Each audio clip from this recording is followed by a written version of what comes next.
Honor Society Library. I'm Sarah Holliday, Library Events Coordinator. As we begin, may I remind you please to silence cell phones or anything that might disrupt the event. We appreciate it. It's my pleasure this evening to introduce a good friend of this library, Ellen Feldman, and her recent book, The Unwitting. Since this library was already in this building and 200 years old at the time her book takes place in the 1950s and 60s, I did a little hunting to see what related reading our members were doing then. I popped a few volumes on the table over there if you want to take a look. Our oldest book on the Cold War is, somewhat to my surprise, actually called The Cold War, and it's from 1947 by Walter Lippmann. The OED lists this title as the third major use of the term since its evident coining by no less a writer than George Orwell in 1945. That's the OED on the fly. It's probably arguable, but that's what they say. By 1950, Ellis M. Zacharias was already claiming to have documented the secret history of the Cold War in a book called Behind Closed Doors. He didn't know it was going to go on for some considerable time. That's over there too. By 1960, the term is commonplace in books by John Lukács, Harry Howe Ransom, and interestingly, Edmund Wilson.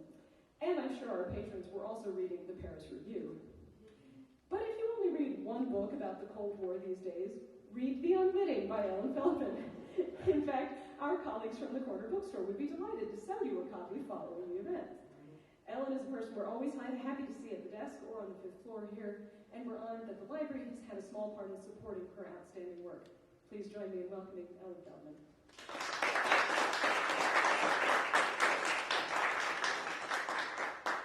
Thank you, Sarah. I'm not surprised that you did your homework. I actually thought that Walter Lippmann came before Orwell in coining the phrase, but they're both referred to. But thank you for that warm welcome, and thank you all for coming out tonight to hear about dirty books. Not the kind that we usually think of when we use that term. About a year and a half ago, James Clapper, the Director of National Intelligence, was asked during a congressional hearing if the National Security Agency had been collecting data on millions of Americans. He answered, not wittingly. The public was, they thought he was joking. He was serious. The CIA Insider's Dictionary, and I'm not so sure how inside it is, because although it's not here, you can go down to the public library and file a slip, and you can become a CIA insider. And the Insider's Dictionary lists someone who is witting as someone who knows about the intelligence connection to the operation. Someone who is unwitting, it's pretty obvious, is someone who is in the dark about the fact that he or she is working for the CIA or another intelligence organization. We'll come back to that distinction a little later. Writers have always been spies, metaphorically of course, but frequently actually as well. Somerset Maugham, Graham Greene, John le Carré, and William F. Buckley Jr. all worked for their respective intelligence organizations. Peter Matheson, as a young man in Paris, desperate for any way to stay on in Paris and finish his first book, worked for the CIA. Later he would say that it was, of all the escapades he got up to during his adventurous life, it was the only one he really regretted. John O'Hara applied to the CIA, to work for the CIA as a young man, but he was turned down. I haven't been able to find out why he was turned down. It cannot have been because of his drinking, because heavy drinking was almost a prerequisite for working for the CIA. And the only group that drank more was UK, then Great Britain's MI6. It was pretty heavy. They were both pretty heavy drinking crowds. But if writing and spying seem to go hand in hand, publishers tend more to the tweed and pipe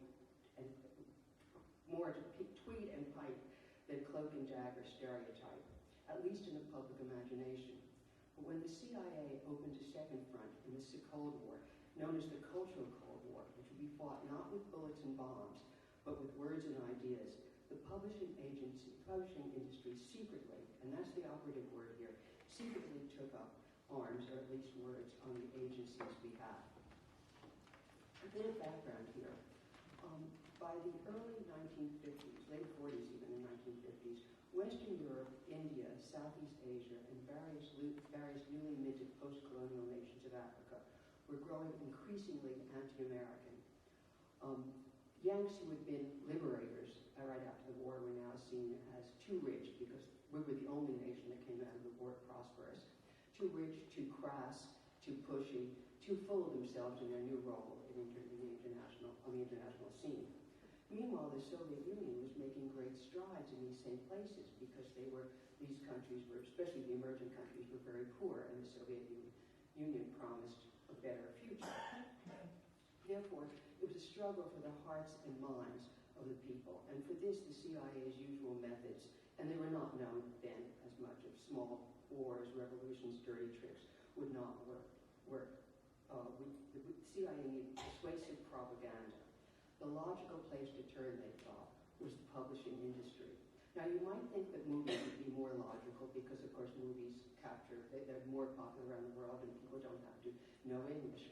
But the movie industry never needed money the way publishing always does. And they did make occasional inroads. The CIA made occasional inroads in the movie industry. They finally persuaded one screenwriter to introduce a few African-American characters in the movie who would not be servants or minstrelmen or anything like this. They would just be small characters in it. And this was important because one of the cudgels that the Soviet Union used against America in those days was our racial problems, understandably.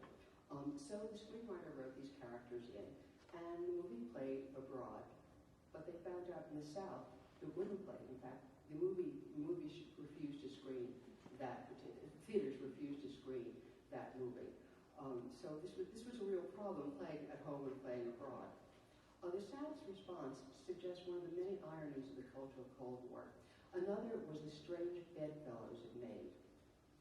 In order for the CIA's propaganda to be persuasive, it had to be left-leaning. During the McCarthy period, nobody wanted right-wing anti-communism. We had enough of it, is what it amounted to. And the people that the CIA was trying to persuade needed left-leaning articles and books, that sort of thing. CIA had no place to turn but the former communists and fellow travelers from the 30s. So this led to strange bedfellows. We have the CIA, the old Yale old boy group, CIA, cooperating with the left-leaning. I'm trying to think City College. Okay, I lost City College. With the left-leaning City College intellectual Jews. So this was a very strange group that got together, but they got along for a good deal apart. The role of the little magazines like Matheson's and George Plimpton's Paris Review in the cultural Cold War has been brooded about for a long time. But the book publishers, the role of the book publishers is largely unknown. In 1961, the chief of the CIA's covert action staff wrote, "Books differ from all other propaganda. One single book can significantly change the reader's attitude and action to an extent unmatched by the impact of any other single medium. Books are the most important weapon of strategic long-range propaganda." How strange this sounds today in the era of 140-character communications and social media. However, according to the Pussy Riot, books still matter, especially in prison. So they were not off the mark there. During the 50s and 60s, it was not unusual for someone to turn up, for an old friend, often from wartime, to turn up in the office of a publisher and say, "Would you like to do something for your country?" He didn't have to say what this something would be because the fear was so widespread and the enemy was so agreed upon that this meant publishing articles and books promoting American interests and thwarting Soviet interests, or at least what were thought to be American interests and Soviet interests. Roger Strauss Jr., writes in his oral history, tells in his oral history, of an old friend coming into his office and asking if he would let two CIA agents pose as scouts, European scouts, buying books. And he said, Strauss said, he felt it was his patriotic duty to say yes. This leads to another interesting footnote to this. It's a good indicator of how the CIA was viewed in the early post-war years. The CIA, of course, grew out of the OSS, and the OSS was one of the heroes of the war. So people were still, very, very admiring of the CIA. Only later on, when the dirty tricks and the small revolutions became known, and when Vietnam tore apart the country, did the CIA lose its luster. While I was doing research for this, I had an interesting example of this, or maybe only of my age and prejudices. But I was told by a friend that somebody else, actually it wasn't mutual, another person I knew, had been a CIA agent. And I said, am I allowed to know that? He said, yes. So I had been sitting, for 3 years, I've been sitting on a committee with this man, the former agent, and I did not know about him. And I went up to him before a meeting, and I said, I understand that you, and then I stopped dead. I couldn't say, we're a CIA agent, because to me that would be an insult. And I said, I dropped my voice and I said, cooperated with the CIA. He's a big man, but 91 at the time, but he stepped back, he threw out his arms, he said, cooperated? I was Berlin bureau chief. And it was very telling, it was a very instructive experience for me, because I came of age in an era when, we marched against Vietnam, not that I did very much, but I mean, so we thought differently to the CIA. But back to the proposition to the publisher. If the publisher said yes, he, and in those days, it was always a he, became Witting. Everyone else in the publishing house or the magazine was unwitting. According to a series of New York Times exposés in December 1977, not unlike the investigative reports of current NSA excesses, nearly a dozen mainstream publishing houses, including Doubleday, Scribner's, Ballantine, G.P. Putnam Sons, and Prager, published books covertly funded by the CIA.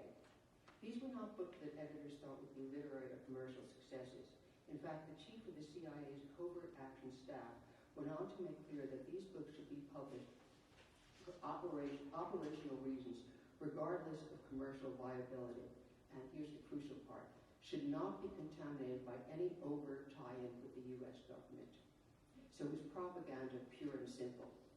Of the more than 1,000 books published in the public backed by the CIA, financed by the CIA, in the 2 decades after the war, more than a quarter of them were published in English. Many of them were published, obviously, in foreign language, were published in English, and either published here or excerpted here. Now, it's against, and I said they were propaganda, pure and simple. It is against the law for the U.S. government to propagandize the American people. The money from the CIA came in terms of guarantees of advances, distribution, or sales. Often the books themselves were written by CIA agents. Fodor employed a lot of CIA agents, and Fodor always said that their affiliation did not color their reports on the country. Now, possibly they didn't color where you should go to dine, but they certainly covered the history of the country. E. Howard Hunt wrote in his memoir, Undercover, that Fawcett offered, quote, what was then an unheard of guarantee for a series of mysteries.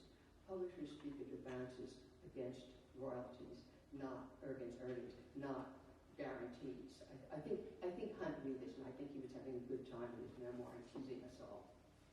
In 1965, Doubleday brought out a book called Penkovsky Papers, which purported to be a journal kept by Colonel Oleg Penkovsky, a Soviet double agent, in the months before he was caught, tried, and executed. Well, it was actually compiled by CIA agents from their own files. As one agency official observed later, spies rarely keep diaries. And I spoke to another agent recently while I was doing research, not recently, I was doing research, and he told me that he had received a memo asking for contributions to this book. And when he went to the office where he was supposed to file the information, they denied having sent out a memo ever. So even their own agents were not trusted. James Michener worked for the CIA, and his books were, in fact, commercially successful, obviously. I don't know the big blockbusters of Michener's later career, so I don't know how CIA infiltrated they were. The only one I know is Tales of the South Pacific, and what I read with that, I think would not appeal to CIA agents. But anyway, and that was right after the war, so he may have started to work them later. In 1962, Howard Mechanic Hagen published Escape from Red China, which was written again entirely by CIA personnel and reviewed in the New York Times by a professor who was under contract to the agency. Hagen, like the executives at Doubleday, as well as those at Scribner's, Ballantines, and G. Putnam Sons, all claimed to be unwitting. Obviously, they didn't use the know it. They said they knew nothing about the CIA connection. The little magazines were even more deeply penetrated and widely penetrated by the CIA. William Phillips of the Partisan Review went to his grave insisting he had never cooperated with the CIA. And while he was alive, he threatened to sue anybody who suggested that he had. But in fact, records reveal that a lot of money flowed to the Partisan Review through CIA front foundations. The British-American magazine Encounter was wholly made up by the CIA and MI6. Stephen Spender, the British editor, was paid by MI6, and Irving Kristol was paid by the CIA. Later, Spender would insist that he had never known that MI6 was behind it, and his wife said that he was a good choice because he was so easily bamboozable. But I think Kristol did know, and I know Kristol knew, I'm assuming Kristol knew, and I think he admitted it later.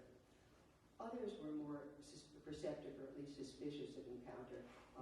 T.S. Eliot refused to contribute to it when he was asked, and others refused to even have it on their coffee table because it was so obviously the product of American propaganda. Thus, an effort in transatlantic cooperation ended up fueling British anti-Americanism, which, like the rest of Western Europe, was pretty strong at the time. However, not all the writers were immune to CIA brandishments because there were a lot of jokes going around about expensive Soho lunches that the American taxpayers were footing the bill for. Journalists were another group who enlisted in the Cultural Cold War. A CIA agent once went to Philip Graham, the publisher of the Washington Post, and asked how much it would cost to hire a reporter to peddle CIA propaganda. And Graham responded, "Oh, not much at all. Less than you'd have to pay a good hooker a month." Zig Nicholson, head of CBS News, got so tired of having to run down to the street to call the CIA that he had a phone installed in his office that bypassed the switchboard and went straight to the CIA. So this went to pretty high levels. But a big problem with the journalists was blowback, because many papers in this country were picking up news from foreign correspondents, from reporters, from the AP, that sort of thing. And many of these stories were being filed by CIA reporters on the CIA payroll. So once again, I say it's against the law to propagandize to the American people, and this may have been happening inadvertently, but it definitely was happening. Now this gets even more curious. The CIA's enlistment of the art world in the battle against the communist dictator had been rumored for some time, but just recently, a former case officer, Donald Jameson, broke the silence and said, yes, the CIA did espouse abstract expressionism. It was the perfect school of art for them, because against Soviet realism, and it wasn't hard to go up against Soviet realism, it was so grim. This was an expression of free American individuality, and it was supposed to be kind of tougher and more American than the old masters. It was, in fact, thought to be uniquely American, and Nelson Rockefeller, the president of MoMA at the time, called it free enterprise painting.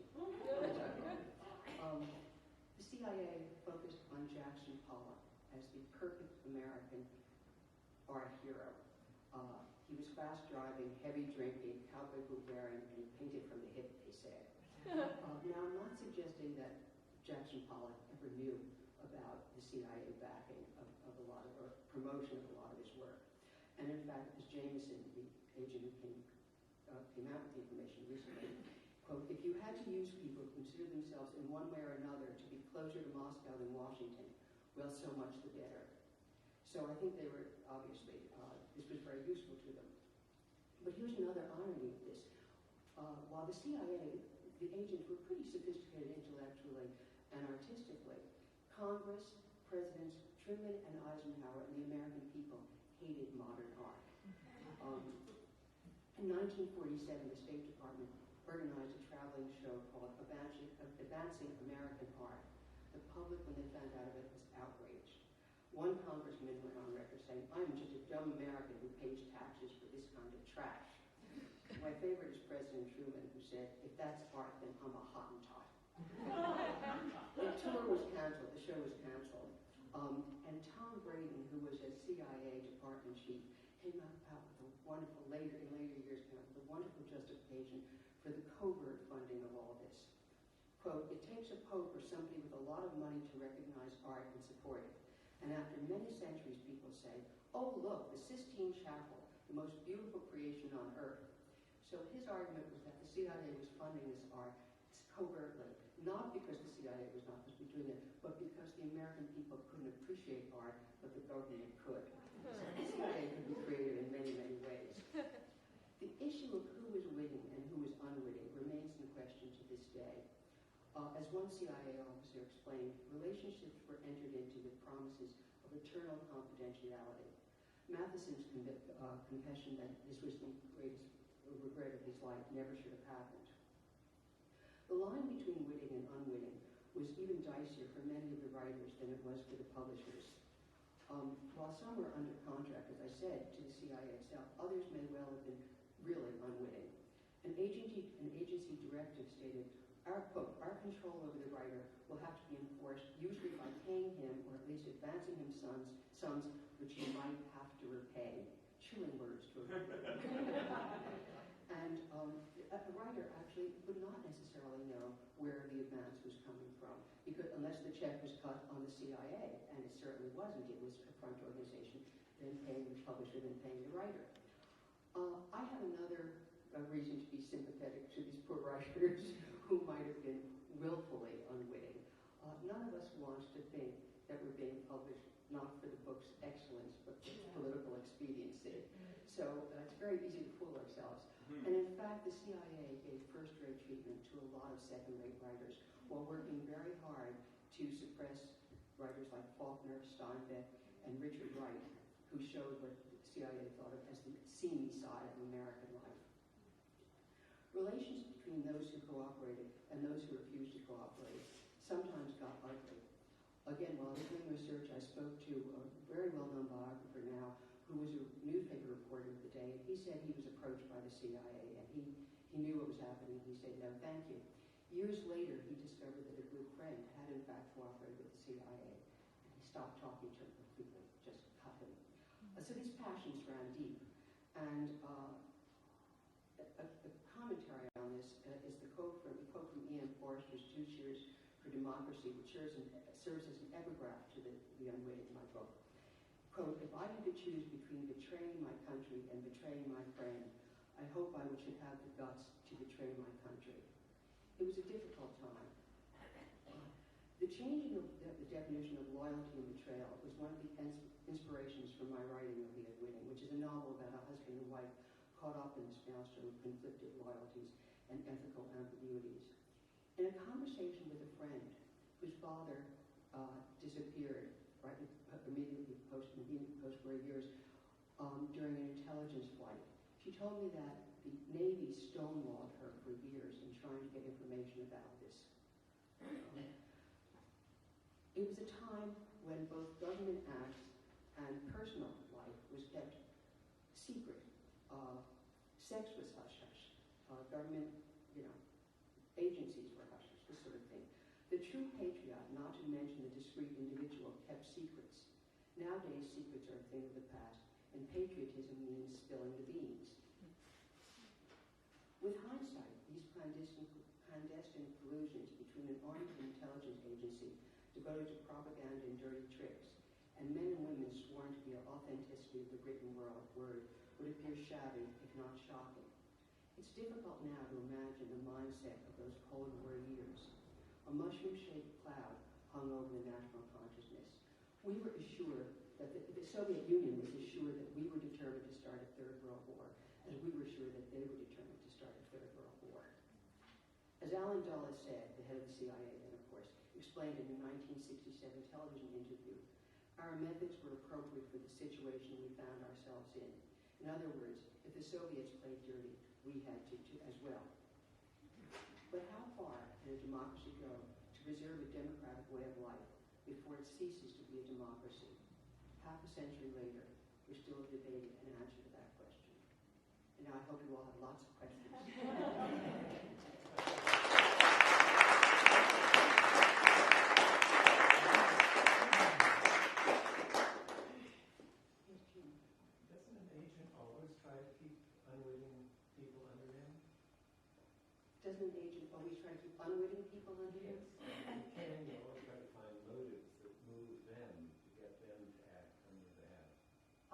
feeling you know more about this than I do.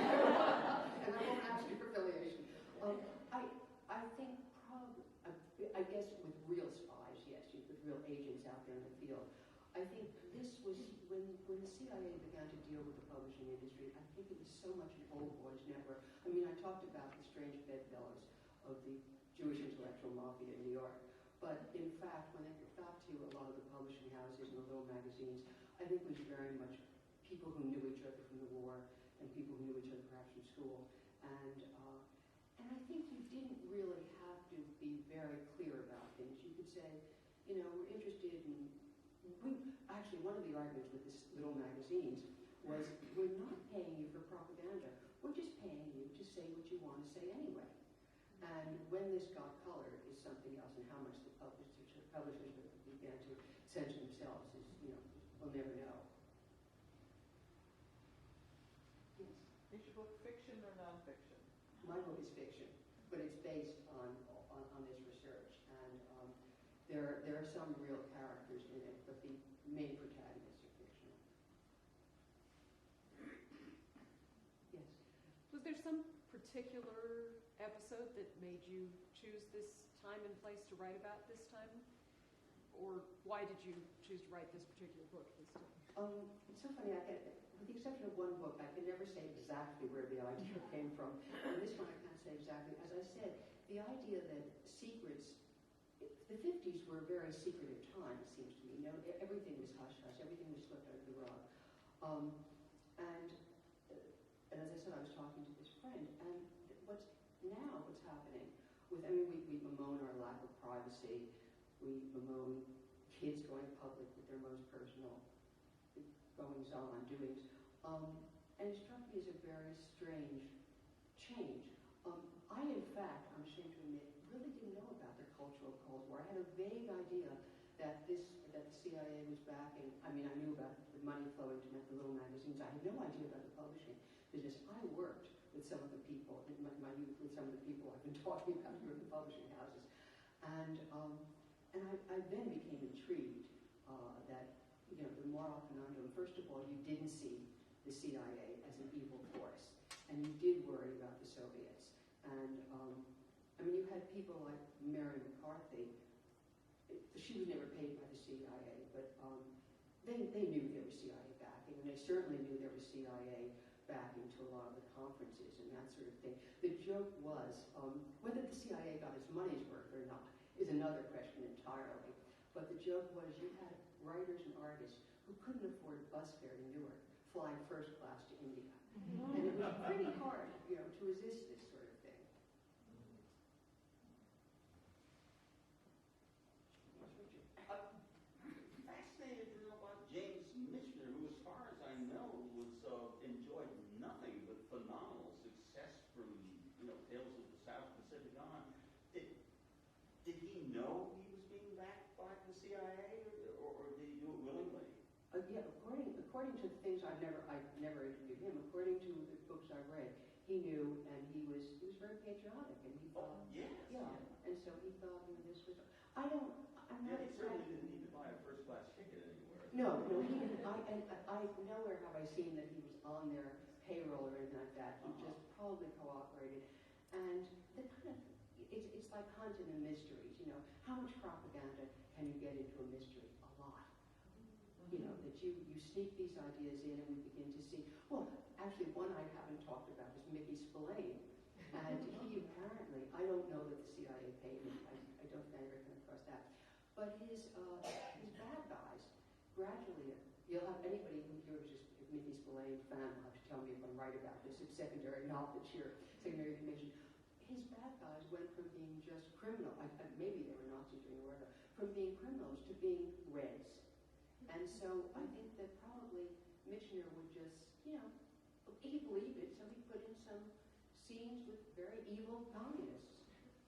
Wouldn't that have been in the comic books for the 8-year-old? The black ass and the white ass. Yeah, exactly. Actually, that's an interesting point, though. Nowhere in the research did I come across the CIA funding comic I'm books. sure collectors would help you. Yeah, I think I'm sure the CIA wouldn't miss the opportunity. They probably thought of this and were probably doing it.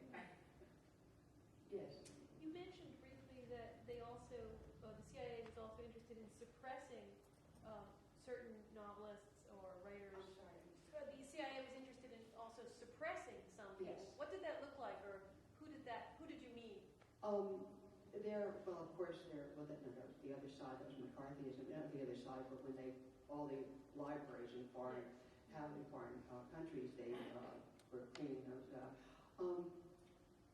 They didn't, they certainly would not fund something like Faulkner. They wouldn't get behind him. And there were, and I'm trying to remember now, because I did the research a long time ago, there were ways, we will discourage putting these books in foreign libraries. But the main one, the most interesting case, is Richard Wright. Now, Richard Wright was a communist in the 30s, and he left the party. And he then began to cooperate with the CIA. And then he had a falling out with the CIA. By this time, he was living in Paris. He died under very strange circumstances. And all the biographies of him cite this. He was in the hospital. He had been ill. He called the nurse for something. He was laughing and joking with her. She gave him a drink or his meds or something like this. He called her an hour later. By the time she got there, he was dead. And it was not clear. And then he was taken to, he was in a clinic, not the hospital. He was taken to a very strange morgue of some sort in France. And his friends insist that he was murdered by either the communists or the CIA. Many of them say the CIA. Now, the friend who was most passionate about this was an African-American cartoonist who ended up going to live in East Berlin. He renounced his American citizenship. So I don't think anybody knows what happened to Richard Wright. But they were, and also in the conferences they held around the world, they would not invite these writers that showed, as I said, the seamy, what they consider the seamy side of life, American life.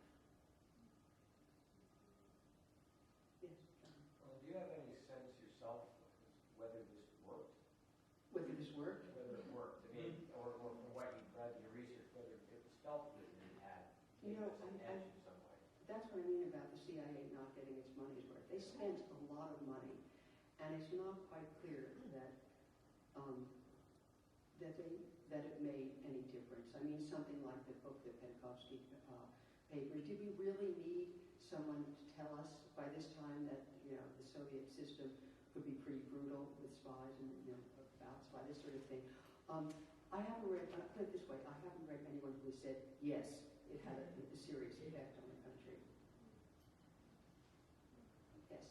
Did it have a serious effect on literature? I mean, did anything good come of it? That's another good question. You mentioned the Paris Review and George Clinton. When you think of the Paris Review, you think of George Clinton. So I wonder, did anything good come out of all of this? Or anything bad.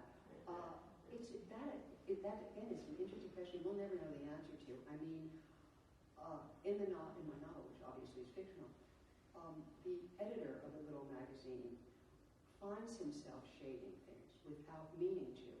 And this, I've talked to people who were approached by the CIA, and that was one of their fears, that the CIA wouldn't come in if you were an editor and say, you do this, we break your kneecaps. They just, you'd know that they were reading and keeping an eye out. And maybe without even meaning to, you begin to shade your coverage.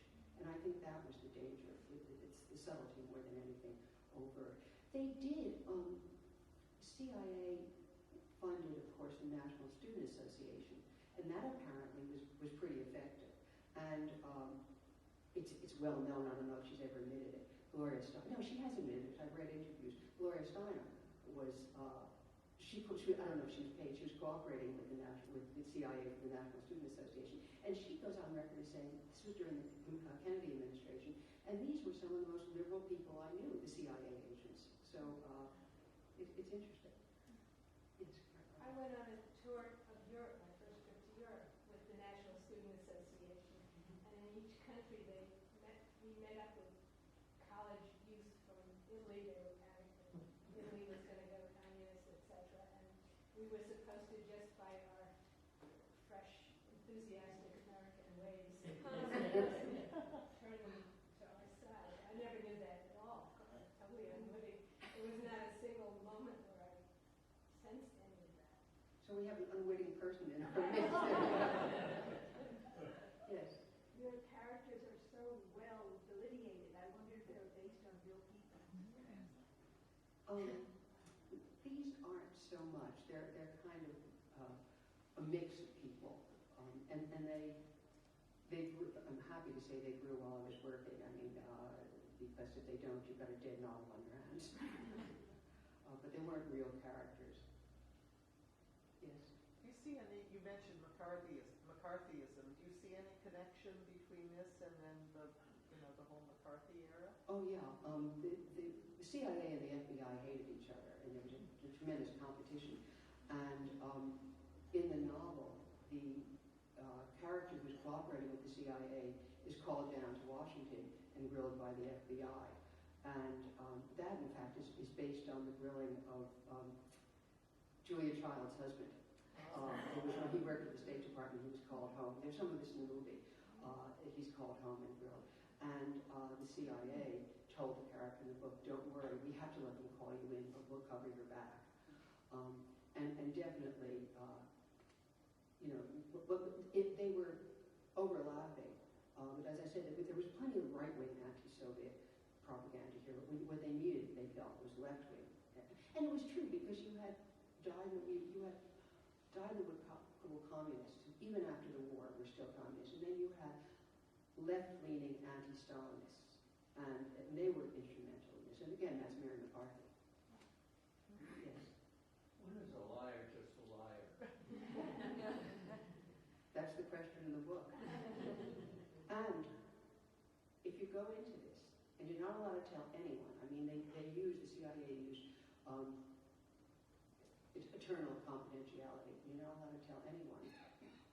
The CIA agent, or bureau chief I spoke to, the one who was thwart, I was really proud of it, he told me, he said he believed that anybody should get out of the intelligence business after a particular length of time. He said it's such a difficult way to live, and he said it really makes you quite crazy. And he said for his sanity he left. He left because of some things he didn't like that the CIA were doing, but he also left, he said, because he just couldn't live that anymore.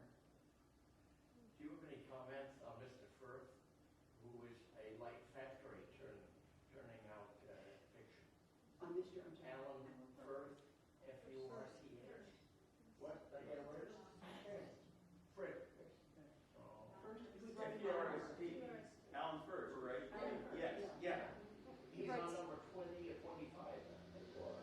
Yeah, you have a big first fan here. I mean, is it past CIA? But That's the whole thing. Yeah. But it's it's late 30s, so Yeah, that's the period he's blame writing it on about. Admiral Horthy and Hungary. Yeah, but Right. That's always the era that he's most fascinated in. Yeah. So that the people who are dubious are third world Eastern Europe. He likes that. So they overhear. But the British are allowed in. So one more, or is that it? Yes.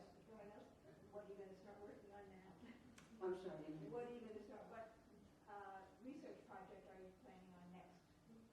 Margaret Sanger. Completely different. A nice change. Not that this wasn't great fun. Thank you all very much.